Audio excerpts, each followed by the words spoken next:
ಈಗ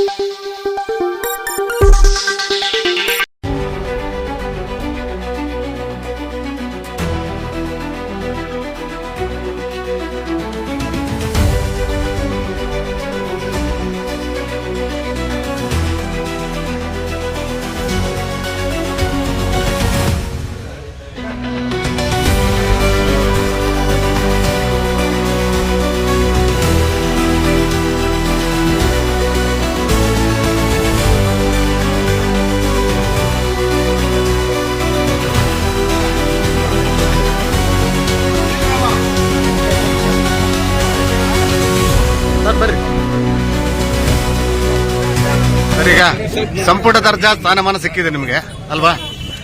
ಈಗ ಹರಪನಹಳ್ಳಿ, ಹಡಗಲಿ, ಹಗರಿಬೊಮ್ಮನಹಳ್ಳಿ ಇದರ ಅಭಿವೃದ್ಧಿ ಬಗ್ಗೆ ಏನು ಕೈಗೊಂಡು? ನನಗೆ ಕೊಟ್ಟಿರ್ತಕ್ಕಂಥದ್ದು ನಮ್ಮ ಕಾಂಗ್ರೆಸ್ ಪಕ್ಷದ ಮಹತ್ವಾಕಾಂಕ್ಷೆಯ ಯೋಜನೆ, ಗ್ಯಾರಂಟಿ ಯೋಜನೆಗಳು. ಇವತ್ತು ಶಕ್ತಿ, ಗೃಹಲಕ್ಷ್ಮಿ, ಗೃಹ ಜ್ಯೋತಿ, ಯುವ ನಿಧಿ ಮತ್ತು ನಮ್ಮ ಇದು ಏನು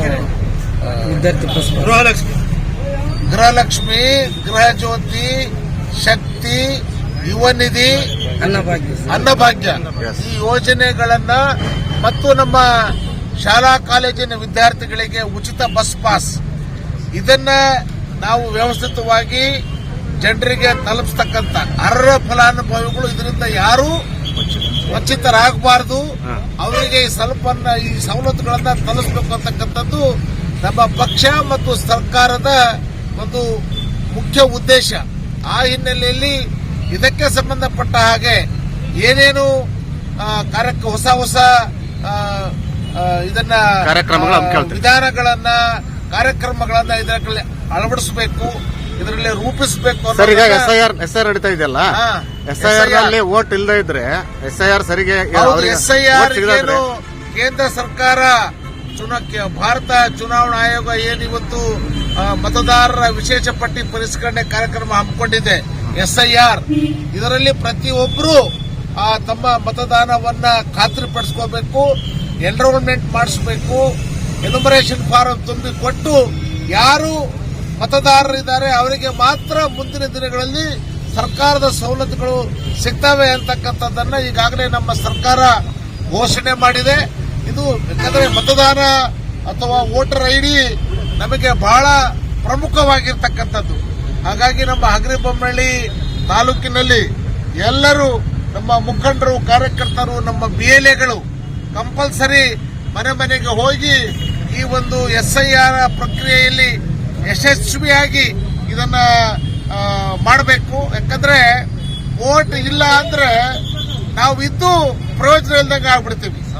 ವೋಟ್ ಇಲ್ಲ ಅಂದ್ರೆ ನಾವು ನಿಮಗಾಗಲಿ ನಿಮ್ಮ ಮಕ್ಕಳಿಗಾಗಲಿ ಅವ್ರ ವಿದ್ಯಾಭ್ಯಾಸಕ್ಕೆ ಎಲ್ಲದಕ್ಕೂ ಅನಾನುಕೂಲ ಆಗುತ್ತೆ. ಹಾಗಾಗಿ ಎಲ್ಲರೂ ನೀವು ಮತದಾನ ಎಸ್ಐಆರ್ ಕಾರ್ಯಕ್ರಮದಲ್ಲಿ ಭಾಗಿಯಾಗಬೇಕು, ಎಲ್ಲರೂ ಮತದಾನದ ಹಕ್ಕನ್ನು ಪಡಿತಕ್ಕಂಥದಕ್ಕೆ ಮುಂದಾಗಬೇಕು ಅಂತಕ್ಕಂಥದ್ದನ್ನ ನಾನು ಮನವಿ ಮಾಡ್ಲಿಕ್ಕೆ ಬಯಸ್ತೇನೆ. ಸರ್, ಕೊನೆಯದಾಗಿ ಈಗ ಇದು ನೀಟಲ್ಲಿ ಇದು ನಡೀತಾ ಇದೆ ಸರ್. ವಾಂಗ್ಚುಕ್ ಅವರು ಉಪವಾಸ ಸತ್ಯಾಗ್ರಹ ನಡೆದ್ರು, ರಾಹುಲ್ ಗಾಂಧಿ ಅವರು ಕೂಡ ಅಲ್ಲಿ ಸ್ಟ್ರೈಕ್ ಕೂತ್ಕೊಂಡಿದ್ದಾರೆ. ಅದ್ರ ಬಗ್ಗೆ ಏನ್ ಹೇಳ್ತೀರಿ ಸರ್? ಸ್ಟೂಡೆಂಟ್ ಸ್ಟ್ರೈಕ್ ಬಗ್ಗೆ ಹಿಂದೆ ಕಾಂಗ್ರೆಸ್ ಸರ್ಕಾರ ಉಸ್ತುವಾರಿಯಲ್ಲಿದ್ದಂತಹ ಸಂದರ್ಭದಲ್ಲಿ ಯಾವುದೇ ರೀತಿಯ ಗೊಂದಲಕ್ಕೆ ಅವಕಾಶ ಇಲ್ಲದೆ, ಇದು ಪ್ರಶ್ನೆ ಪತ್ರಿಕೆ ಸೋರಿಕೆ ಆಗದೆ ಪ್ರತಿಭಾನ್ವಿತ ವಿದ್ಯಾರ್ಥಿಗಳಿಗೆ ಅವಕಾಶ ಮಾಡತಕ್ಕಂಥ ಕೆಲಸ ಕಾಂಗ್ರೆಸ್ ಸರ್ಕಾರ, ಯುಪಿಎ ಸರ್ಕಾರ ಮಾಡಿತ್ತು ಹಿಂದೆ. ಈಗ ಈ ಬಿಜೆಪಿ ಸರ್ಕಾರ, ಸನ್ಮಾನ್ಯ ನರೇಂದ್ರ ಮೋದಿ ಅವರು ಮತ್ತು ಅಮಿತ್ ಶಾ ಅವರು ಇದನ್ನ ಗುಜರಾತ್ ಮತ್ತು ರಾಜಸ್ಥಾನಕ್ಕೆ ಸೀಮಿತಗೊಳಿಸಿ ದೇಶದ ಎಲ್ಲ ಪ್ರತಿಭಾನ್ವಿತ ವಿದ್ಯಾವಂತರಿಗೆ ಇವತ್ತು ದ್ರೋಹ ಮಾಡತಕ್ಕಂಥ ಕೆಲಸವನ್ನ ಮಾಡ್ತಾ ಇದೆ. ಇವತ್ತು ವಿದ್ಯಾರ್ಥಿಗಳು ತಮ್ಮ ಹಕ್ಕನ್ನು ಪ್ರತಿಪಾದನೆ ಮಾಡಲಿಕ್ಕೆ ಹೋರಾಟ ಮಾಡಿದ್ರೆ ಅವ್ರ ಮೇಲೆ ಲಾಠಿ ಚಾರ್ಜ್ ಮಾಡಿಸ್ತಕ್ಕಂಥ, ಅವರ ರಕ್ತ ಸಿಕ್ತರನಾಗಿ ಮಾಡತಕ್ಕಂಥ ಒಂದು ಏನು ಕೆಲಸ ಇವತ್ತು ಬಿಜೆಪಿ ಕೇಂದ್ರ ಸರ್ಕಾರ ಮಾಡಿದೆ. ಅದಕ್ಕೆ ನಮ್ಮ ಯುವಕರು, ನಮ್ಮ ಜನ, ನಮ್ಮ ರೈತರಿಗೂ ಬಹಳಷ್ಟು ಅನ್ಯಾಯ ಆಗಿದೆ. ಜನ ಎಚ್ಚೆತ್ತುಕೊಂಡಿದ್ದಾರೆ. ಮುಂದಿನ ದಿನಗಳಲ್ಲಿ ಅವರಿಗೆ ತಕ್ಕ ಪಾಠವನ್ನ ಕಲಿಸ್ತಾರೆ ಅಂತಕ್ಕಂಥ ವಿಶ್ವಾಸ ಇದೆ. ಯಾಕಂದ್ರೆ ಯುವಕರು ದಂಗೆ ಎದ್ರೆ ಯಾವ ಜಗತ್ತು ನಮಗೆ ಗೊತ್ತಿದೆ. ನೇಪಾಳ, ಶ್ರೀಲಂಕಾ, ಬಾಂಗ್ಲಾದೇಶ, ಬೇರೆ ಬೇರೆ ದೇಶಗಳಲ್ಲಿ ಈ ಸಾರ್ವಜನಿಕರು, ಯುವಕರ ಹೋರಾಟದಿಂದ ಸರ್ಕಾರಗಳೇ ಹೋಗಿದ್ದಾವೆ. ಸೊ ಹಾಗಾಗಿ ಇನ್ನು ಎಚ್ಚೆತ್ತುಕೊಂಡು ಕೂಡಲೇ ಪ್ರಧಾನ ಅವರ ರಾಜೀನಾಮೆ ಕೊಡಿಸಿ ಈ ಒಂದು ನೀಟ್ ಏನಿದೆ ಅಲ್ಲ ನಮ್ಮ ಇದನ್ನ ಬಹಳ ವ್ಯವಸ್ಥಿತವಾಗಿ ಆಯಾ ರಾಜ್ಯ ಸರ್ಕಾರಕ್ಕೆ ಜವಾಬ್ದಾರಿ ಕೊಡ್ತಕ್ಕಂಥ ಕೆಲಸವನ್ನು ಮಾಡಿ ಪ್ರತಿಭಾವಂತ ವಿದ್ಯಾರ್ಥಿಗಳಿಗೆ ಅವಕಾಶ ಹಾಕುವ ರೀತಿಯಲ್ಲಿ ಸರ್ಕಾರ ನಡೆದುಕೊಳ್ಬೇಕು ಅಂತೇಳಿ ನಾನು ಆಗ್ರಹ ಮಾಡ್ತೇನೆ. ಸರ್, ಕೊನೆಯದಾಗಿ ಲಾಸ್ಟ್ ಪ್ರಶ್ನೆ ನಿಮಗೆ. ಇಲ್ಲಿ ಸ್ಥಳೀಯವಾಗಿ ಮಾತಾಡ್ಬೇಕಂತ ಹೇಳಿದ್ರೆ ರೋಡ್ಗಳೆಲ್ಲ ಬಹಳ ಕೆಟ್ಟೋಗ್ಬಿಟ್ಟಿದೆ 3 ಕ್ಷೇತ್ರಗಳಲ್ಲಿ. ಆಮೇಲೆ ಅದರಲ್ಲಿ ಈಗ ಸೊನ್ನಾಮೋರ್ಗೇರಿ ರಸ್ತೆ ಐತಲ್ಲ, ನೀವು ಆ ಕಡೆಯಿಂದ ಬಂದ್ರೆ ಗೊತ್ತಾಗ್ತದೆ ಬಹಳ ಕೆಟ್ಟ ನಿಮ್ದೇ ಕ್ಷೇತ್ರ ಇರೋದ್ರಿಂದ. ಸೊ ಅದಕ್ಕೇನು ಒತ್ತಡ ಹಾಕ್ತೀರಾ, ಹೇಗೆ ಅದಕ್ಕೇನು ಮಾಡ್ತೀರಾ? ನೋಡಿ, ನಾನು ಹಿಂದೆ ನಮ್ಮ ಹಡಗಲಿಯಿಂದ ನಾನು 2 ಬಾರಿ ಅಲ್ಲಿ ಜನ ಆಶೀರ್ವಾದ ಪಡೆದಾಗಲೆಲ್ಲ ರಸ್ತೆಗಳಿಗೆ, ಕುಡಿಯೋ ನೀರಿಗೆ, ಕೆರೆಗೆ ನೀರು ತುಂಬಿಸಕ್ಕೆ, ನಿಮ್ಮ ಮಾಲ್ವಿ ಜಲಾಶಯಕ್ಕೆ ನೀರು ಹರಿಸೋದಕ್ಕೆ ಎಲ್ಲದಕ್ಕೂ ನಾನು ಸಂಪೂರ್ಣವಾದ ಸಹಕಾರವನ್ನು ಕೊಟ್ಟಿದ್ದೇನೆ. ರಸ್ತೆಗಳ ಅಭಿವೃದ್ಧಿ ಕೂಡ ಮಾಡಿದ್ದೇನೆ. ಸೊ ಈಗ ಅನುದಾನ ಇದ್ರು, ಯಾಕಂದ್ರೆ ನಾನು ಹಿಂದೆ ಸುಮಾರು 3.25 ವರ್ಷ ವಿರೋಧ ಪಕ್ಷದಲ್ಲಿ ಕೆಲಸ ಮಾಡಿದ್ದೇನೆ. ಕುಮಾರಸ್ವಾಮಿ ಅವರು ನಾವು ಸರ್ಕಾರ ಮಾಡಿದ ಮೇಲೆ ಏನ್ ಬಿಜೆಪಿ ಅವರು ಅಧಿಕಾರಕ್ಕೆ ಬಂದ್ರು, ಅವಾಗ್ಲೂ ನಾನು ಸಾಕಷ್ಟು ಅನುದಾನವನ್ನು ತಂದು ಕ್ಷೇತ್ರದ ಅಭಿವೃದ್ಧಿಯನ್ನು ಮಾಡತಕ್ಕಂಥ ಕೆಲಸವನ್ನು ಮಾಡಿದ್ದೆ.